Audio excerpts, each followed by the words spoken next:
Well, good morning, everybody, and welcome to the Saturday morning live group of Alcoholics Anonymous. My name is Sandy Beach, and I'm an alcoholic. How you all doing this morning? It's really good to see everybody here this morning. And as we do every week, we want to start out by welcoming anybody who hasn't been here before to the Saturday morning live group. We just hope you get something out of it, hope you enjoy it, and we ask you to keep coming back. And if you're new to AA, if you're just arriving in our fellowship, I just want to tell you that everybody in this room wants you to make it. They've all been through exactly what you're going through right now. We all sat out there at these meetings in the very beginning wondering how we got here and how do you get out of here and why do I feel so nervous and afraid and I don't think I'm going to fit into this outfit and all of those things. And besides, they keep talking about not drinking, and I don't think that's a good plan. And so all of those internal conflict and everything, if you will just stick around, believe us, all of that is going to calm down, and there's a lot of wonderful things in store for you. You just can't see them yet. So take our word for it and disregard your better judgment and stay here. That's all. That's what we'd like to tell you.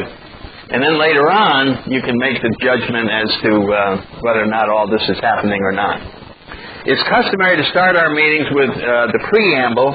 Alcoholics Anonymous is a fellowship of men and women who share their experience, strength, and hope with each other that they may solve their common problems and help others to recover from alcoholism. The only requirement for membership is a desire to stop drinking. There are no dues or fees for AA membership. We're self-supporting through our own contributions. AA is not allied with any sect, denomination, politics, organization, or institution. Does not wish to engage in any controversy. Neither endorses nor opposes any causes. Our primary purpose is to stay sober and help other alcoholics to achieve sobriety. And you'll hear that read at just about every meeting, and it serves as a wonderful reminder to all of us exactly what AA is and what we're all doing here this morning and at about 250 other AA meetings today and every day in the Washington, D.C. area. So there's a lot of meetings, no matter where you live, where you work, in the morning, noon, nighttime, men's meetings, women's meetings, you name it. And so there's just plenty available. We got a couple of announcements to get out of the way before we... Okay, if you haven't been here before, let me say that we run the meeting a little bit different than most of our meetings. It's done in a classroom setting, and we talk about the steps of Alcoholics Anonymous. If you're new, you'll find that most of our other meetings are speaker meetings or discussion meetings, but this type of meeting was started 25 years ago or somewhere in there. And it was thought that it would be good to have a place where you could go and know ahead of time that somebody who'd been in AA a long time was going to share on the steps, and therefore you could just sit back and relax and you wouldn't have to worry about what you were going to say in order to look smart when it was your turn during the discussion meeting or whatever. And so this meeting started, I guess we're coming up on 18 years, somewhere's in there. And we've been doing that ever since.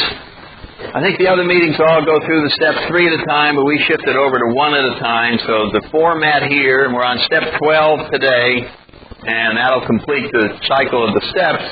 Then we'll have 1 week on the traditions of AA. Then we're going to try this question and answer thing. We'll see whether that works or not. Then we have 2 weeks on the history of AA. We talk about how this amazing organization got started and all the funny stories back in the 30s and 40s. And then we start all over again. And so it takes 15 weeks to run through this whole thing. Being on step 12 today, which is sort of the wrap-up of our whole program, gives me a chance to kind of review the whole package here this morning. So it's a big mouthful to get through talking about our 12th step. But in order to even make a beginning at that, let me just start, because there's always new people in attendance, and tell you a few things about our steps and then start talking about step 12. I'm sure if you've been in AA even a week, you have seen the steps written down somewhere. Somebody gave you one of these little cards with a serenity prayer and gave you some literature. And everywhere you go, you hear people talking about the steps, and perhaps you've even picked it up and glanced at it and looked at it. And like the rest of us, you probably didn't relate to it at all. You know, you just read it and went, well, that's very interesting, but I've got a lot more pressing problems than this, and I'll get around to that later on. It's very hard to see the relationship between those steps and your own personal situation today, and that's not unusual. That's what happens to all of us. But those steps are Alcoholics Anonymous. That's what this whole program is, are those 12 steps. That is what individual members of Alcoholics Anonymous do in order to stay sober and happy. And you have to have both of those things happen. I'm telling you that right now. If you're new, it is absolutely essential that you get sober and get happy with not drinking. Because if you don't, it's going to be just like being on the wagon. It's very hard to stay sober and miserable for any extended period of time. That's what we did before we got to AA. We tried to just not drink and make a big sacrifice. And we walked around, and people would see us, and we'd go, I'm not drinking. And you could see the neck muscles, and you kept track at all times. You could say, I haven't had a drink in 6 hours. I mean, it was just like a bomb getting ready to go off. And it was Saturday night, and you watching everybody else is drinking, and I'm not, and it was full of self-pity and all that. That just cannot go on for any extended period of time. And so the steps are designed to enable us, through the power of these steps in this program, to not drink and to get very happy and comfortable with not drinking. And that is why they're so important to do. Now, in the very beginning, we just hold on and not drink, and it's tough. But as we start working this program and going to meetings and talking with our sponsors, we will be given this wonderful gift of sobriety. And at first, you may not recognize it as a miracle. You may not even see what has happened because it happens so subtly. But very often, what's going to happen is you've been coming around to these stupid meetings for a couple of months, and you're not even telling anybody you secretly like it a little bit, because that would be uncool. But something is going on, and you sort of have met some people, and they're nice to you, and they seem to understand you, and the more people talk, the more they seem to have had the same problems that you've had.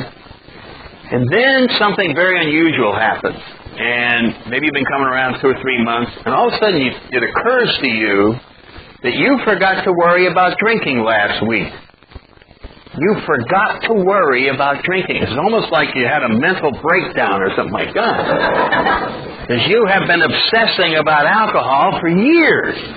And all of a sudden you forgot to obsess about alcohol last week. And you almost feel like writing down, don't forget to obsess about alcohol. I mean, it's such a part of our nature, it's hard to believe that it could be lifted out.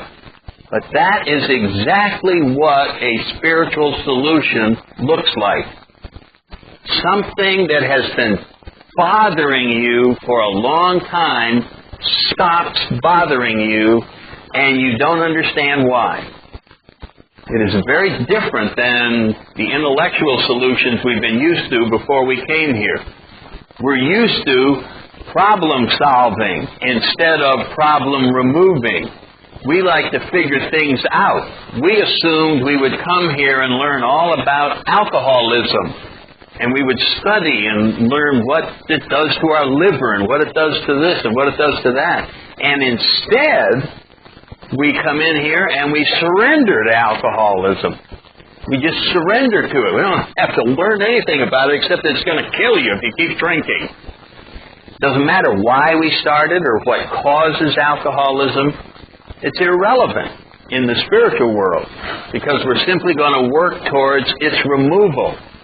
The one thing we know about your alcoholism is it bothers you, or you wouldn't be here.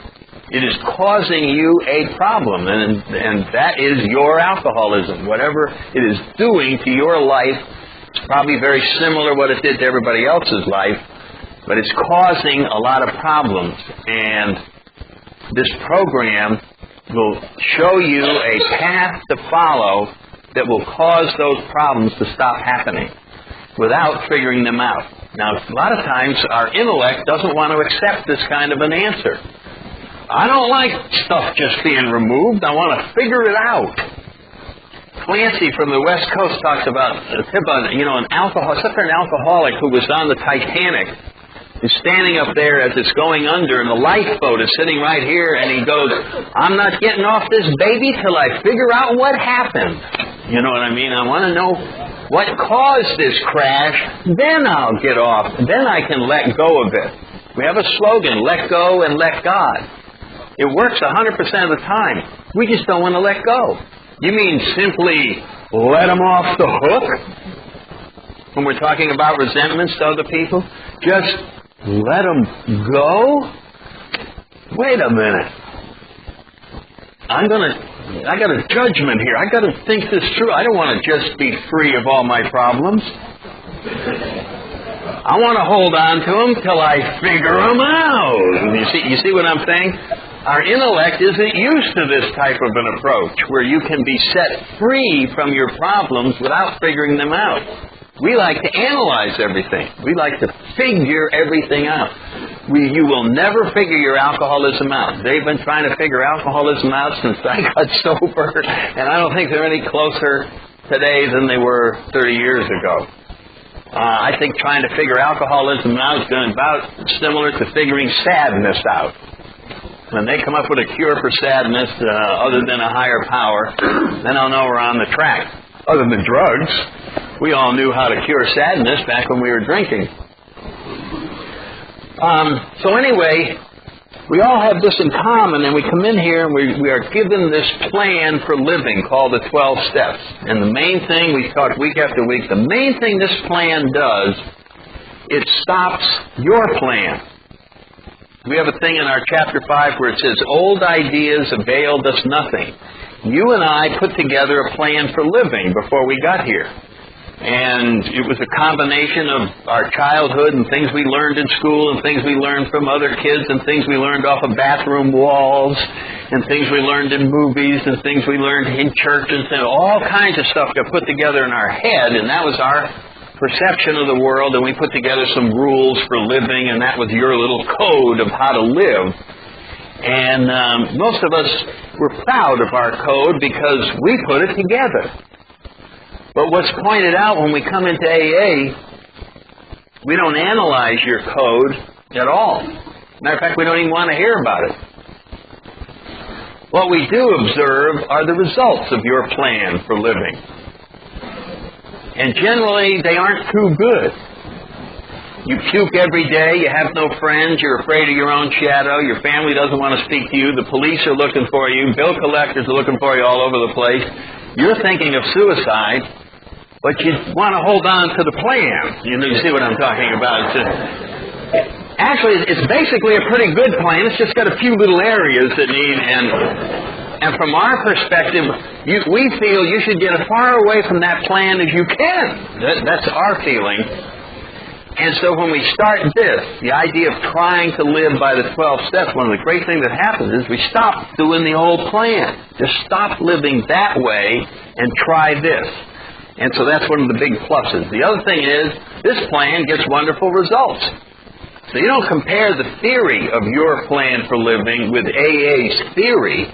We compare the results of your plan, namely you, with the people in AA who stand up and tell you, I've got 3 months, I've got 6 months, I've got 5 years, and lined up, tell their stories. It's a big show and tell operation. You get to look at the results of the plan of AA at meetings all the time. So it's not that big a leap of faith at all. And then we make the statement in chapter 5, if you want what we have, this is how you get there, is through these 12 steps. So that's what the steps are. They're really the heart of the whole program for individual members of Alcoholics Anonymous.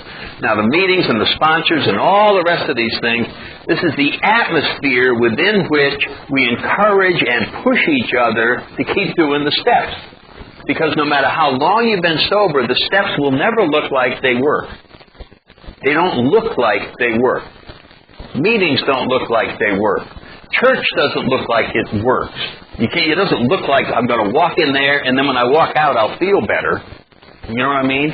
But on the other hand, a bar didn't look like it should work. Did it? Here's this crummy place. The people who don't drink They wonder why people go into bars. Why would you go in there? Why would you go in there? Wonderful things happen when you go in there. That's why you go in there. I go in there to get a power inside of me that makes the world look wonderful. Why wouldn't you want to go in there and make the world look wonderful? Well, the same thing happens here. It just doesn't look like it should work, neither do these steps. Now, the only other difference is this takes longer to work. It's not an instant change like alcohol and drugs work, where you went in and go, bam! So you have to be patient, but it will work. It is promised in our promises that all of these things will come to pass, and it won't take that long. It just takes a complete willingness to let go of our old way of living and try this new way. So now, having said all that, we get to the doorway into this whole thing, and you've heard it said it's a spiritual program, so that scares most of us right back out the door because we're not very familiar with anything spiritual. We may have had some religious bad experiences as children or something, and we've long since abandoned that, or we stuck with it and are convinced that it doesn't work because we've been drunk all this time. So we have old ideas about religions, but we have very little knowledge, most of us, about spirituality as separated from religion. And this is a spiritual program. There is no religion here. Religions can teach you about a higher power and tell you what this higher power is and what his name is and the history of it and all of these things. In AA, we don't have any of that. We just have a higher power as you understand him. So it's going to be up to you to determine what this higher power is. But what we have are some time-tested principles that are common to many religions, philosophies, and the early experience of AA itself. And these principles, if followed, will put you in touch with a power greater than yourself, and then you can explain to yourself what this power is. But you will feel it. You will experience some changes in your life that are not attributable to anything other than spirituality. And if you choose, you can try to explain it and go back to a church and you'll have your explanation. For many of us, it remains the power of the universe that gave us AA, and we're not as curious about what this power is. We know this power by the results that we've achieved in our lives. And so if you ask me what's your definition of my own personal higher power, I would tell you, well, it gave me this and it gave me that and it gave me that. So my higher power is whatever gave me all this. So you can see we don't have to get hung up on, is this higher power right and that one's wrong, or all of that. We just say, the reason, and we talk a lot about this, AA does not try to prove the existence of God. You don't see us trying to do that. We don't try to convince anyone of the existence of a higher power. I'll tell you what we do, and we're very good at this. We specialize in convincing you of the need for a higher power. That's our position. And we have found that as soon as people are open to the idea of a higher power, because they need it, because if there isn't a higher power, it's all over. We talk often about our first and second step, being powerless over alcohol, being very similar to a person who, for whatever reason, maybe they were born into a family of parachute riggers, and they watched them putting the silk in there, and they saw that sometimes they were drunk, and sometimes they were smoking, and sometimes they were screwing around, and they just came to believe that it wasn't safe to use a parachute because they saw them packed. So they were sort of non-parachute believers. And they went through life, and people say, want to go parachuting? No goddamn way. I'm never going to do that. I've seen them packed. I'm never going to ever have my life rest in the balance of a parachute until someone threw them out of a plane one day with a chute on, and you're on your way down and you're about to hit. And someone suggests, why don't you just pull the ripcord anyway? Even though you don't believe anything's going to happen, what have you got to lose by pulling that, other than being wrong? Some of us would go ahead and hit, because we wouldn't want to look bad. Ha ha ha ha. Bam! You didn't see me chicken out and change my mind, did you? And we think they're going to write a rock and roll song about us. What a guy, hung in there all the way to the end. What a hero. What a... And, of course, they do write a song, and it's called, What an Asshole.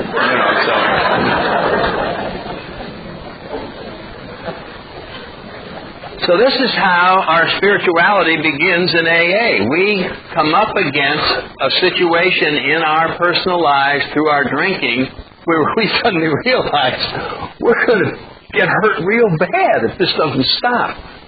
We're about to hit a bottom, and that's what our first step says. You're powerless over alcohol. Your life is unmanageable. And when you say you're powerless, whether you understand it or not, what you have said is, unless there's a higher power, I'm screwed. That's what powerless says. It doesn't say, I have to go study and learn a bunch of things, or it's all over. Because that's not what it says. It doesn't say you're ignorant about alcohol. It says you are powerless over alcohol. And so unless something comes along to take care of that, you're going to keep drinking and you're going to die drunk. That's what being powerless is. So it's a good time to change your mind about a higher power under those conditions. And so that's why we specialize in convincing people of the need for a higher power. And we talk on and on about that first step, because if you don't take it 100%, none of the program will work. It just won't work, because it's not an intellectual program. It's a spiritual program. And if you don't totally surrender, if you aren't 100% alcoholic, if you think that unlike all the rest of the lowbrows in this room, you have sort of an alcohol situation. You see what I'm saying? The rest of them I can see. They're all screwed up. But what I have is sort of situational maladjustment to alcohol due to unusual childhood circumstances and coming from New England. So that could be whatever the hell it is.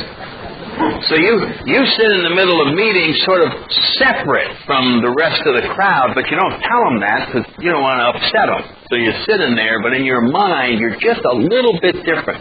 You're almost the same as everybody here. You're almost an alcoholic. You almost need a higher power. You almost need a sponsor. You almost need to do these steps. And you almost get sober. You just miss it by that much. And, of course, almost getting sober is like almost having a parachute. Yeah, I almost took one of those damn things. It's the same as never having heard about AA. Almost.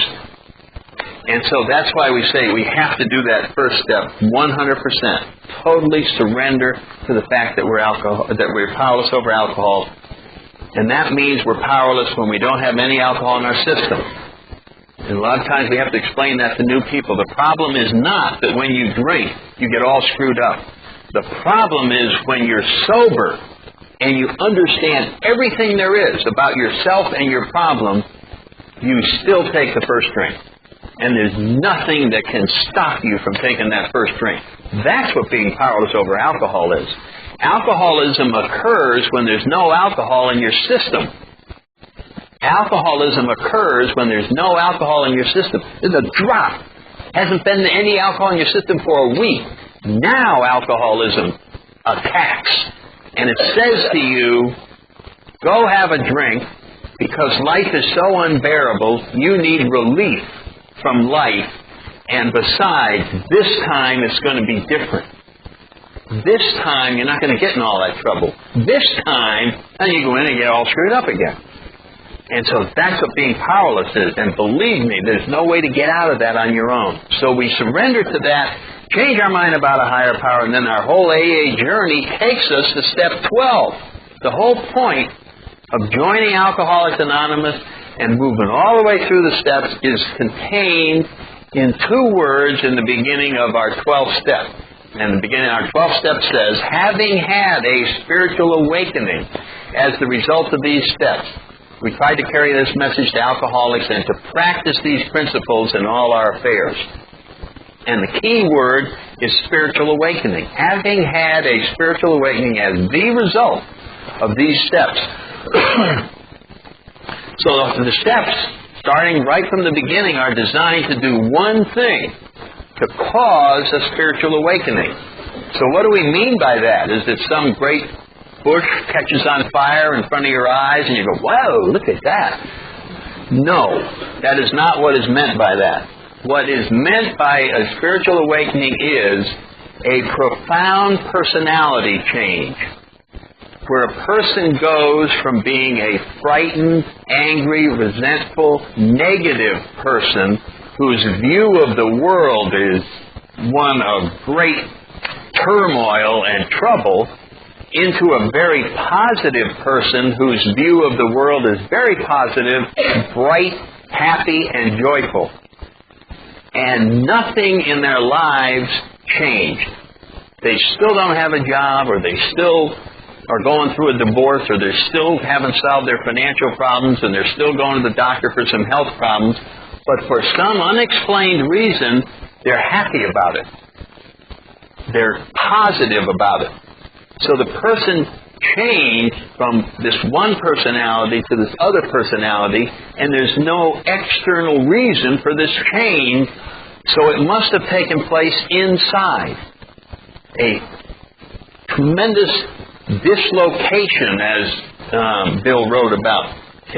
Carl Jung was trying to cause that in Roland. Takes place as a result of these meetings and these steps, and we call it, for lack of a better word, a spiritual awakening. And it comes about as a result of taking these steps.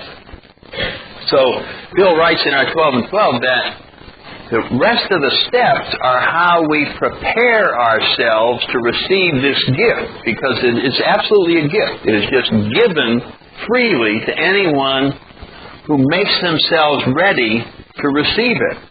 I think it's been there waiting to be handed to each one of us. We just were not in a position to receive it. It reminds me a little bit of the mail service. You know, if you live out in the country or wherever it is, and you want to have mail delivered to you, you got to put a mailbox up, and they got certain standards and sizes, and put on a post and put on the road where the guy drives by, and you have all this. And maybe an alcoholic might just say, forget that, just throw it on the lawn. I don't need to go through all the trouble of building that. Just throw the crap off, I'll pick it up out there. But that's not how the deal works. If you don't have this mechanism for receiving it, then they won't deliver it to you. And we may claim, I never get any mail. No one ever writes to me. You see what I'm saying?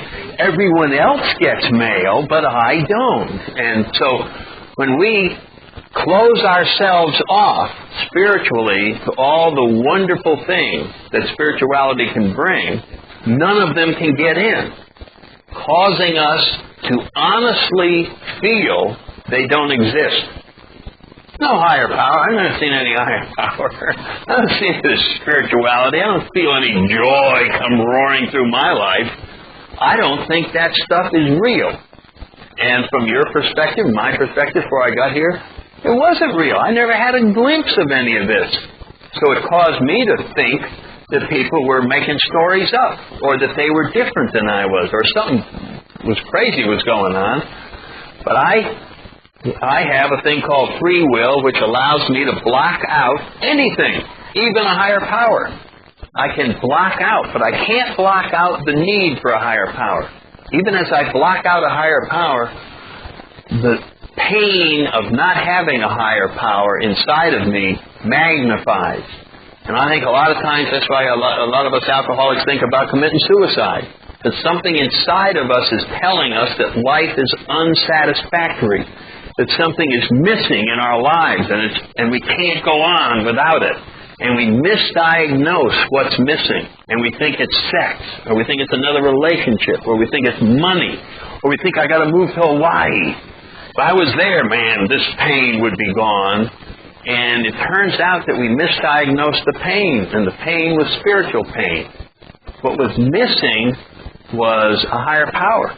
What was missing was this whole part of ourselves, the spiritual side of ourselves, was being left empty, and it felt like it was money, and it felt like it was sexuality, or it felt like it was power, or whatever it may be, but those were all wrong, because many people who have achieved these other things, lots of money, they still talk about, it's still not there. And even in those circumstances, with everything you could want, people walk around miserable because they haven't addressed what's really missing. So that's what the steps are designed to do, is make us eligible or open, if you will, to receiving this. And as we study our steps, we find out that all the rest of the steps talk about removing obstacles to the flow of a higher power. That's what inventories and sharing character defects are. They are blockages to the entry of a higher power in our lives. And so we got to set about figuring out how to get them out of the way and how to keep this channel open so that we are never deprived of a higher power coming into our lives. It's almost like, and when resentments, when things come along that upset us, and we cut the channel off, we start blaming it on other things. Oh, this happened and that happened. And really, all that happened was we got cut off from our higher power. Almost like getting cut off in a bar. That's the worst thing that can happen in a bar, right? Oh, yeah, you can come in here anytime you want. No drinks. Well, why would I come here? I mean, man, you're cutting me off from, it's kind of like going in and visiting somebody in the hospital and standing on their oxygen hose. Hey, how you doing, John? Oh, I'm doing pretty good. Doing so well. It's good to see you, and after a while, it's just, what's happening? I don't know. I should call the doctor and tell them my blood pressure's going. They got all these symptoms, and they're trying to diagnose the whole thing, and finally go, oh, sorry, stepping on the hose here. But all these other problems look like that we may need several new specialists and all kinds of things. There's a complete misdiagnosis of it. Just stepping on the hose.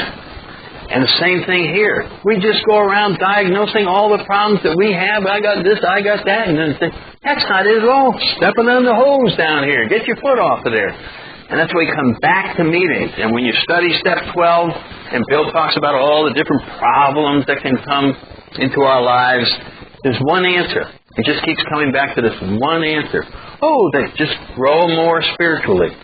Grow more spiritually. That's what first things first means in our slogans, is to learn how to put spiritual part of our lives ahead of everything else. What it's suggesting is, if you will change the way you live to make a top priority of always checking your spiritual condition first, and then take another look at all other areas of your life, you'll find those other areas straighten out by themselves. That they weren't the ones that needed attention. That this was the one that needed attention. But it doesn't look like that. It'll never look like that, and that's why we keep coming back to the meetings to remind each other of this. I always tell a story about when I first got sober, and I guess I had 2 years of sobriety, went to a meeting every single night, and the Marine Corps saw fit to release me. I was making a career. I had 14 years of commissioned service, and they just said, goodbye. Well, I thought I got screwed. I mean, I really thought that if you went to a meeting every night for 2 years, this shouldn't happen, that I should have turned my life around and around. So I went to one of these discussion meetings, and you know how the leader has a topic, but he always says, is there anybody here who has something that... I got my hand, I never raised my hand in one of those places, but I was so damn upset with this injustice that I decided that I was going to bring it out here in the AA meeting, so I raised my hand and said, yeah, I got a topic. Getting thrown out of the Marine Corps, that's my topic. So the group sort of coughed a little bit and thought, and finally some guy raised his hand and said, getting thrown out of the Marine Corps, serenity prayer. That's the obvious answer to that, serenity prayer. I remember giving him that look, like, what about a goddamn job? I need a job. I don't want to hear this, whatever that kind of advice you're giving is. I need something practical here. Serenity prayer. Whoa. So anyway, next person has their hand up and says, thrown out of the Marine Corps, I would double up on your meetings. You got a lot of time anyway. Double up on your meetings. Double up on the meetings, Next person said, oh, thrown out of the Marine Corps, work with new people. Get your mind off yourself. Get a new person and just help them with their program. Thanks a lot, Then last guy, thrown out of the Marine Corps, Prayer St. Francis. Right out of the 11th step, Prayer St. Francis. Perfect thing for getting thrown out of the Marine Corps. I sat there and took all this in and said, I'm getting a new home group. That's what I said, I said, the predominant thought in my mind was, I don't think I explained the problem right. I got to go home and take a course in communication because I obviously failed to communicate my problem, or they never would have given me that kind of... What is that they just told me? I mean, it was just crazy. They told me that. Well, so another 8 years went by. I never raised my hand at a discussion meeting during that 8 years. I got straightened out and got the job and got moving along. All of a sudden, again, terrible things are happening. I'm suddenly being divorced. Another guy's moving in. I'm out. I go, what is this all about? Going to meetings every day for 8, 9 years, blah, blah, blah, blah, blah. Somebody had a discussion meeting. I got a topic. Getting thrown out of your own house. Wow, wow. How's that for a topic? First guy, thrown out of your house, serenity prayer. That's what you need. Getting thrown out of your house is serenity prayer. Next guy says, thrown out of your house, got nowhere to go, double up on your meetings. Double up on your meetings. Thrown out of your house, work with somebody new. Get your mind off of that. Work with somebody new. Last guy, prayer St. Francis. Anytime you get thrown out of a house, prayer St. Francis. It's the perfect thing to do. 6 years went by, and never raised my hand again in one of those meetings. Then I was in the real estate business, and the mortgage money's drying up. I can't make any money, and I'm going to be going into bankruptcy. There was a lot of years of sobriety, and I'm just going, this ain't supposed to happen. So I went in there, and I said, I need some money, so I'll just sort of drop a hint at the meeting. Going into bankruptcy, not supposed to happen to nice people. You know what happened. First, bankruptcy, hey, serenity prayer. You got to say serenity prayer. It's bankruptcy. Bankruptcy, double up on the meeting. Just don't put anything in the collection.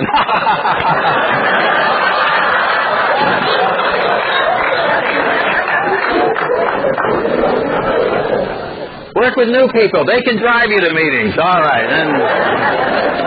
And the last thing, prayer St. Francis. So what do we got here? We got just one answer. One answer for all problems. One answer for all problems. Doesn't seem possible. Does that seem possible? Is anybody in here sort of going, one answer for all problems? I find that difficult to believe. You do? I thought you were an alcoholic. What'd you do before you got here? Did you have one answer for all problems or not? I did. I never remember having a problem where I said, boy, here's one problem I won't be drinking over. One answer for all problems. So we already know about that. Why are we sitting here resisting this? One answer for all problems. So that's what what all of this journey was to cause us to understand that if we went to this, we could have this thing called a spiritual awakening. A spiritual awakening, this personality change, puts us in touch with the fact that this is amazing. I heard spirituality explained at Midtown one night, many years ago, when the younger people started coming in more and more numbers, and all of a sudden there was something like a 16-year-old girl is sponsoring a 14-year-old girl, and she was explaining spirituality. She had 3 years. 16 years old, had 3 years of sobriety, and she's explaining spirituality to the 14-year-old as well as I ever heard it explained. She just looked her right in the eye and she said, this shit works.